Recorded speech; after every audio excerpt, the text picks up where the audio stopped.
Workers, selamat datang di tema pertama kita, yaitu kelas cepat no drama by Neo Zeforte. Nah, kelas cepat no drama ini adalah tempatnya kamu, para workers, untuk belajar dari orang-orang yang karirnya pastinya sudah cemerlang banget, maupun dari narasumber yang ahli di suatu bidang tertentu yang pastinya nantinya akan sharing ilmu-ilmu yang akan memiliki manfaat buat kamu, para workers, di dunia profesional. Nah, kelas cepat no drama ini akan diadakan rutin pastinya di akun YouTube-nya Neo Zeforte. Jadi jangan lupa untuk subscribe supaya kamu tidak ketinggalan video-video selanjutnya. Nah, workers, first of all, aku mau kenalan diri dulu. Kenalin, aku Ike Mutiara sebagai host di episode kelas cepat no drama kali ini.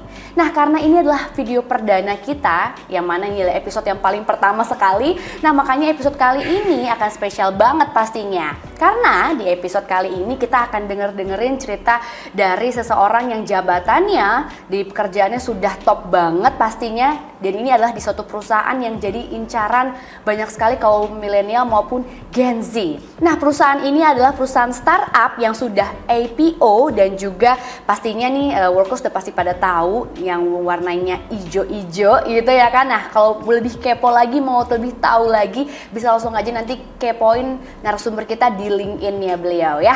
Nah, di sini nanti narasumber kita bakalan sharing-sharing mengenai seputar masa mudanya, kemudian juga self-management, lalu juga self-development, dan lain-lain.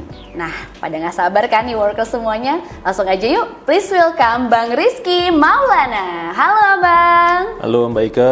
Bagaimana kabarnya Bang? Alhamdulillah sehat. Waduh, saya jadi deg-degan nih ketemu seseorang yang top banget ini ya. Oke, Bang Rizky mungkin bisa kenalin sedikit nggak sih mengenai diri Bang Rizky ini? Ini kalau dibilang top agak berat tanggung jawabnya ya. Kayaknya top itu relatif. Tapi saya Rizky Maulana Putra. Profilnya tadi sudah dijelaskan kurang lebih. Tapi mungkin gue disclaimer dulu, ini kita pakai gua lo aja ya biar santai ya teman-teman ya. Oke, boleh. Jawaban gue hari ini adalah representasi dari diri gue pribadi ya, tidak mewakili organisasi apapun atau perusahaan apapun.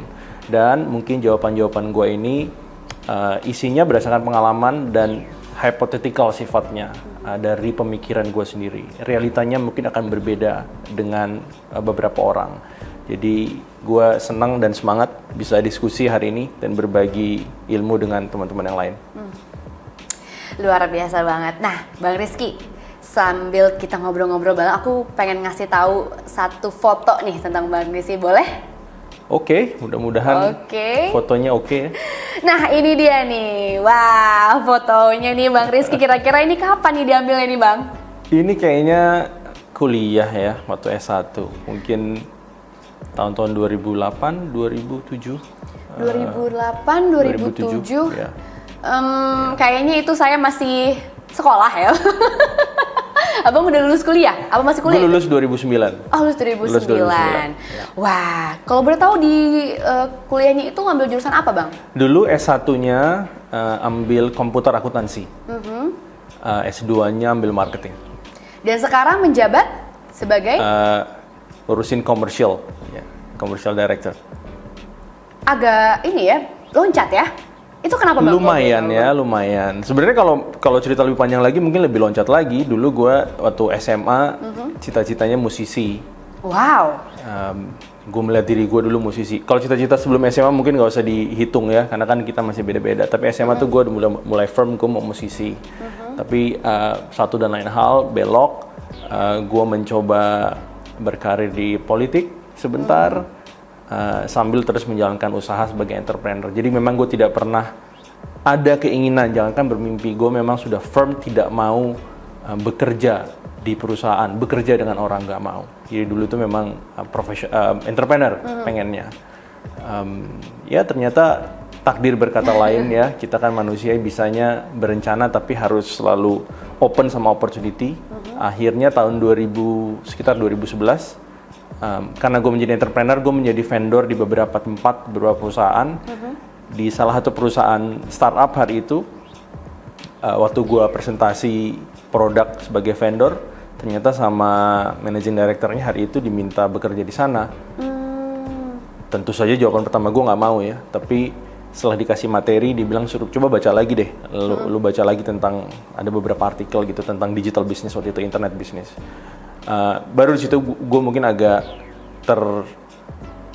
terbangun gitu bahwa oh apa yang gue kerjain sekarang. Dulu bidang gue offline marketing, jadi gue agency untuk printing, bikin kaos, desain logo. Wow, semuanya dikerjain ya Bang ya? Sejaman itulah ya, kayak anak muda kan. Mencari jati diri ya? Nyari duit jajan lebih tepatnya. Iya, Karena gue tahu gue nggak mau kerja sama orang, gue mau jadi musisi, dan jadi musisi waktu di awal karir kan pasti perlu modal ya, kan nggak langsung dapat duit gitu. Jadi gue jalanin usaha sendiri.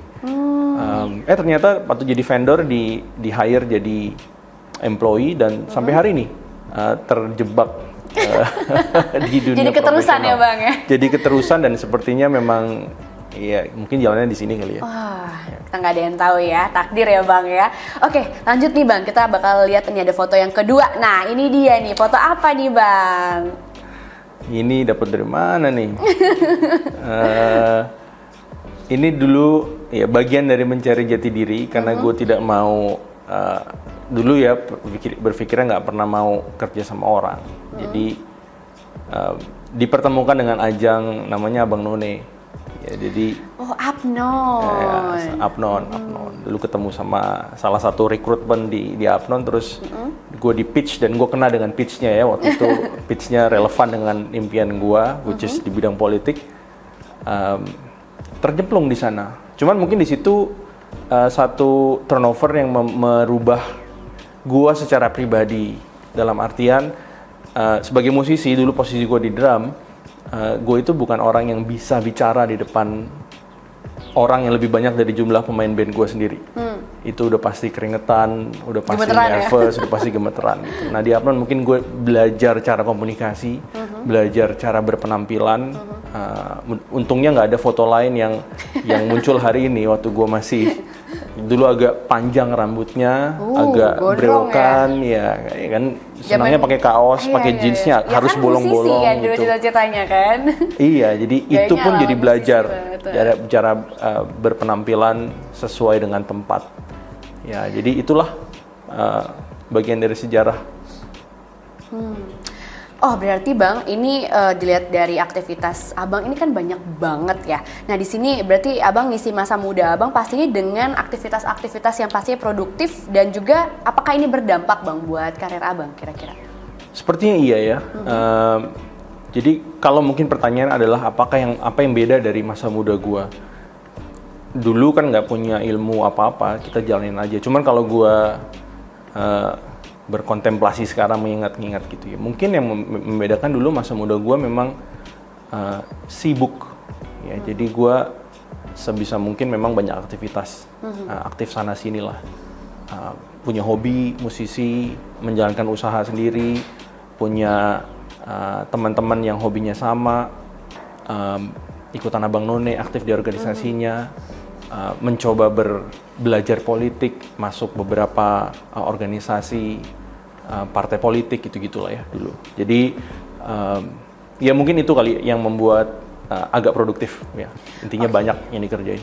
Nah berarti Bang, di sini kan kita kan kelas cepat no drama nih. Pasti juga saya tadi udah denger Abang itu saset-saset nih, semuanya dikerjain, apa-apa dikerjain. Yang pastinya ini pengen tahu banget nih di sini para workers, dari mana sih Abang bisa dapetin mindset untuk langkah cepat no drama selama proses pencarian jati diri sampai dengan sekarang? Dulu mungkin tanpa sadar prinsip gue adalah gerak cepat ya memang. Karena gue ada quotes waktu itu yang gue percayain, di zaman sekarang itu yang cepat itu mengalahkan yang besar. Jadi big names itu bisa kalah sama any small names yang bergerak lebih cepat. Jadi mungkin tanpa sadar mindset itu berjalan sehingga apa-apa selalu dibiasain cepat. Dan mungkin lebih pentingnya lagi harus punya karakter. Ya, I think hari ini pun masih gue implementasikan di tempat gue bekerja. Ketika meng-hire orang juga kayaknya karakter over on paper achievement itu lebih penting. Oke para workers, tadi kita udah ngobrol bareng nih sama Bang Rizky ya kan. Tapi kita bakalan lanjut lagi, tenang aja nih para workers. Kita pasti bakalan ada episode-episode selanjutnya bareng sama Bang Rizky. Nah, nanti kita akan membahas bagaimana caranya Bang Rizky untuk mengatur self managementnya supaya bisa dapat karir dan juga mindset yang sekeren ini. Tadi itu kan Bang Rizky udah cerita-cerita ya. Nah, penasaran kan para workers? Langsung aja nanti kita akan next ke episode selanjutnya. Jadi jangan lupa buat like, comment, and subscribe. Sampai jumpa.